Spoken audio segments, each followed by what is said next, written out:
이 시간 우리에게 주실 말씀은 고린도전서 10장 30절에서 31절 말씀입니다. 제가 봉독하겠습니다. 만일 내가 감사함으로 참여하면 어찌하여 내가 감사하다 하는 것에 대하여 비방을 받으리요. 그런즉 너희가 먹든지 마시든지 무엇을 하든지 다 하나님의 영광을 위하여 하라. 유대인에게나 헬라인에게나 하나님의 교회나 거치는 자가 되지 말고 나와 같이 모든 일에 모든 사람을 기쁘게 하여 나의 유익을 구치 아니하고 많은 사람의 유익을 구하여 저희로 구원을 얻게 하라. 아멘.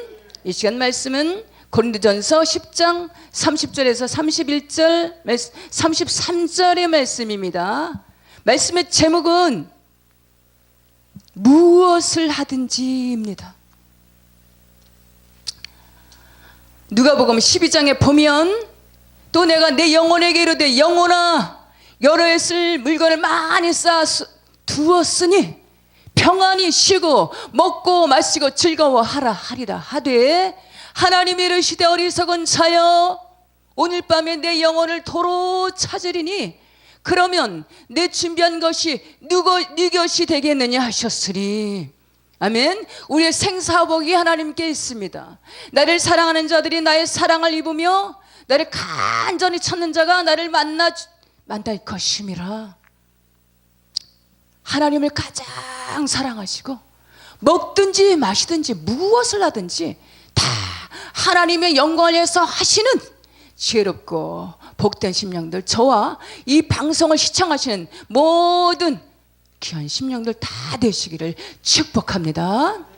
신명기 28장에 보면 1절에서 14절까지는 하나님을 경외하며 말씀을 즐겨 순종하는 자들에게 약속하신 복에 대한 언약의 말씀들이 잘 기록되어 있습니다.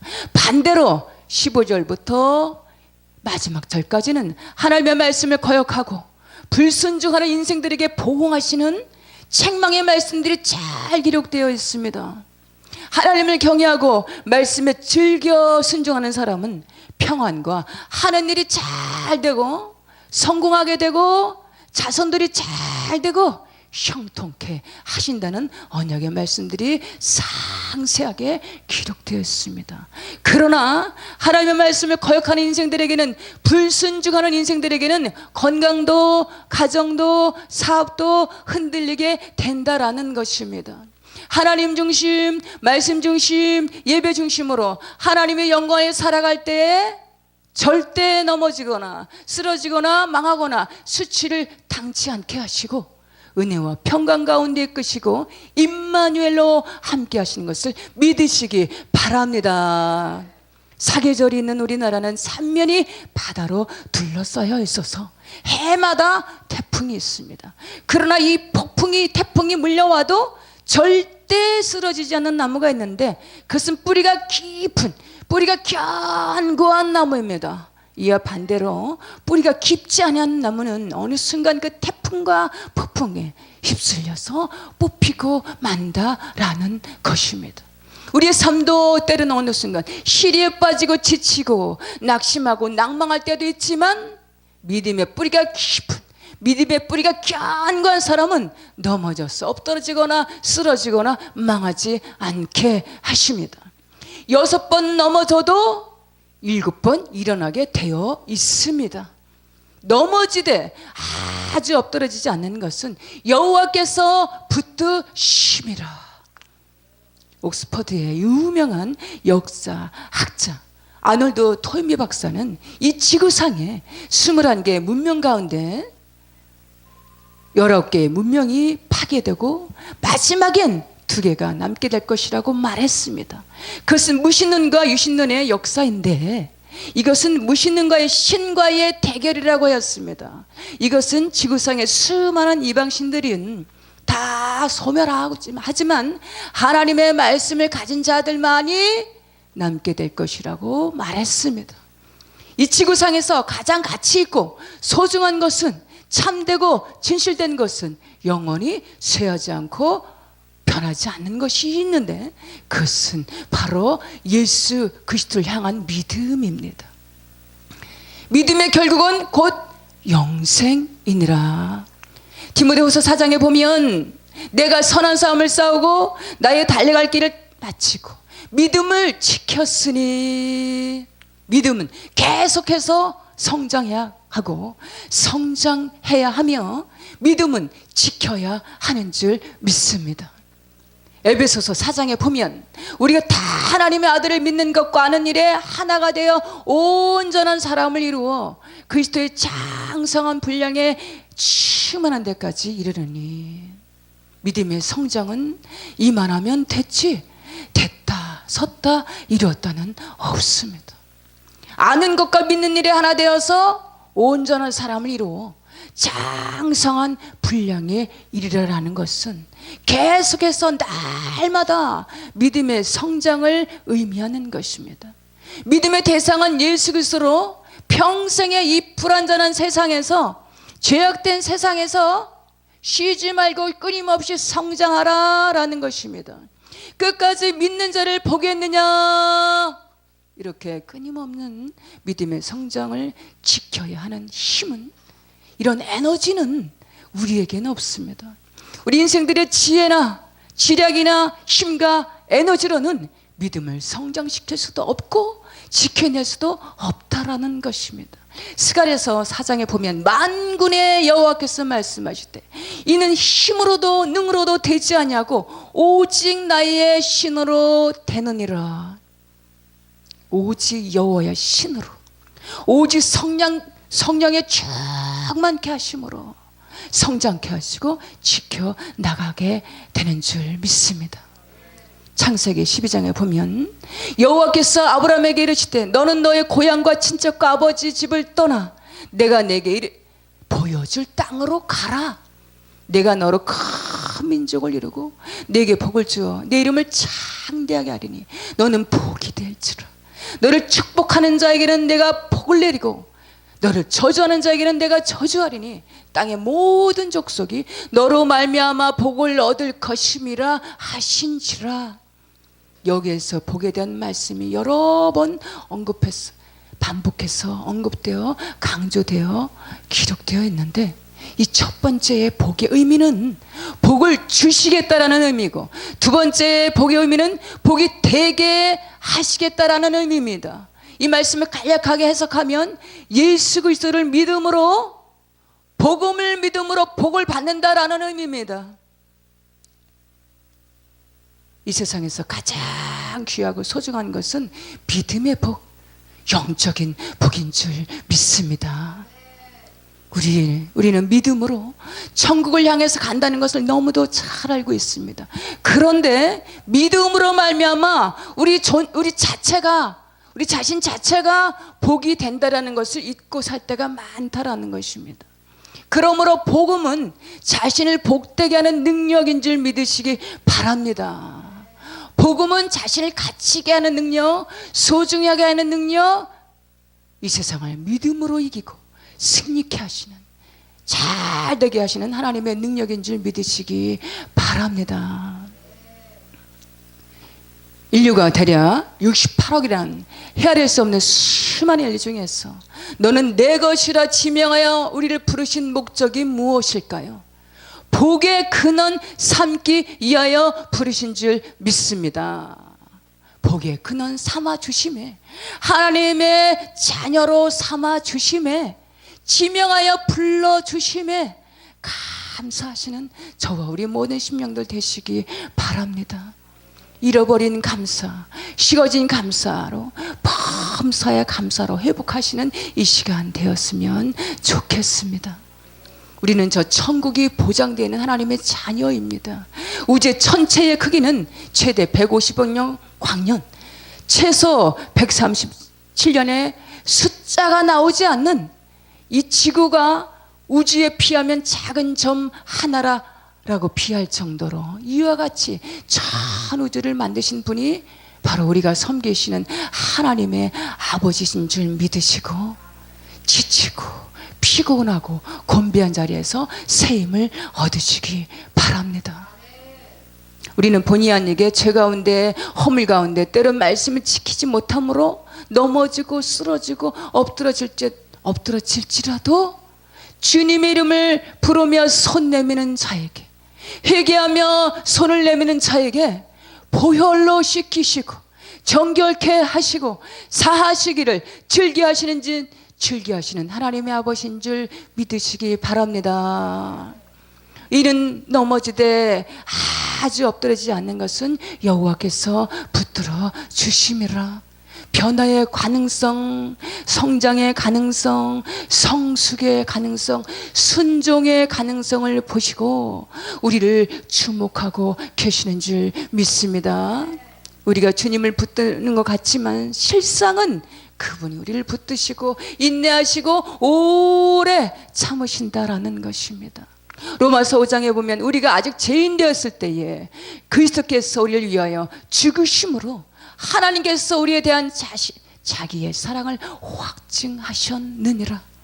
때론 죄와 허물 얼룩진 연약한 모습으로, 온전치 못한 모습으로 비틀거릴 때도 그럼에도 불구하고 여전히 변함없이 사랑하시는 하나님의 아버지인 줄 믿으시기 바랍니다.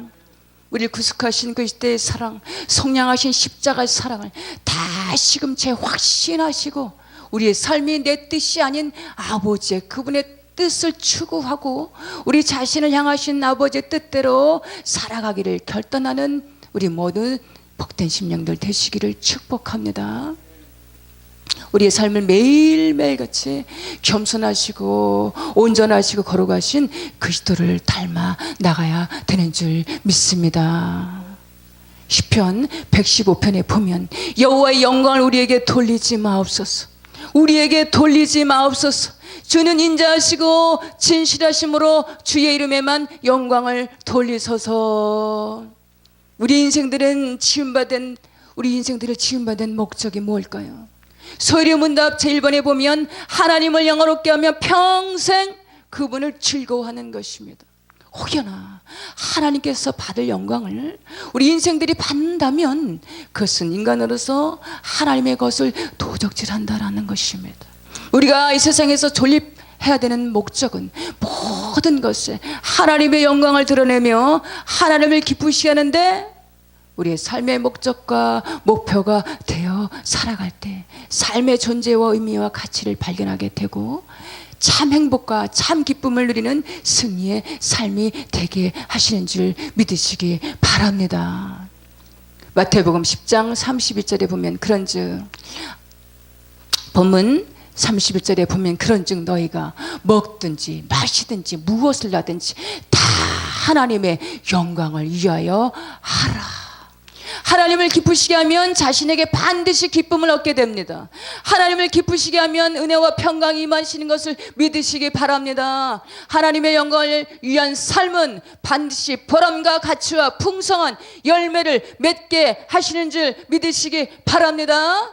그러나 반대로 하나님의 영광을 위한 것이 아닌 아직도 자신의 영광을 추구하고 있다면 그것은 죄가 될 것이고 앞서 언급한 것처럼 하나님의 것을 도적질하게 된다는 것입니다. 마태복음 7장에 보면 그날에 많은 사람이 나더러 이르되 주여 주여 우리가 주의 이름으로 많은 권능을 행치 아니하였나이까 하리니 그때 내가 너희를 도무지 알지 못하니 불법을 행하는 자들아 내게서 떠나가라 하리라. 주님의 이름으로 귀신을 쫓아내고 주님의 이름으로 병을 고치고 권능을 행하였는데 죽도록 충성하였는데 주님은 나는 너를 도무지 모른다라는 것입니다. 그것은 모든 능력과 권능을 하나님의 영광을 위함이 아닌 자신의 영광을 위하여 자신의 유익을 위하여 행했기 때문입니다. 이 시간 우리의 모든 목적과 계획이 하나님의 영광을 위함인가? 혹여 어느 순간부터 신본이 아닌 인본을 추구하는 자신의 영광을 위하는 인본으로 행하는 것이 아닌지 이 시간 우리 자신을 냉철하게 돌아보는 저와 우리 모든 지혜로운 심령들 되시기 원합니다. 사람은 외모로 보거니와 나 여호와는 마음의 중심을 보시느니라. 이제 말씀을 맺겠습니다. 우리의 모든 삶의 영광을 위한 모든 것은 계획과 뜻과 목적을 하나님의 영광을 위해서 하시는 승리의 삶 살아가시는 지혜롭고 복된 심령들 되시기를 소망합니다. 우리의 최대의 행복의 삶은 하나님의 영광을 위하여 삶을 살아가는 것입니다. 하나님의 위하는 삶은 그 어떤 것이 유익을 추구하기보다가 때로는 손해를 보고 때로는 억울함을 당하고 불이익을 당할 때도 있습니다. 그러나 상대에겐 유익이 되는, 세상에 빛이 되고 소금이 되는, 결국엔 의미 있고 가치 있는 보람 있는 삶이 되게 하시는 줄 믿습니다. 하나님의 영광을 위하는 삶은 승리케 하시는 삶, 열매를 맺는 삶으로 인도하시는 것을 믿으시고, 하나님의 모든 것을 하나님의 영광을 위하여 하시는 저와 우리 모든 복된 심령들, 귀한 종들 다 되시기를 주님의 이름으로 축복합니다.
십자가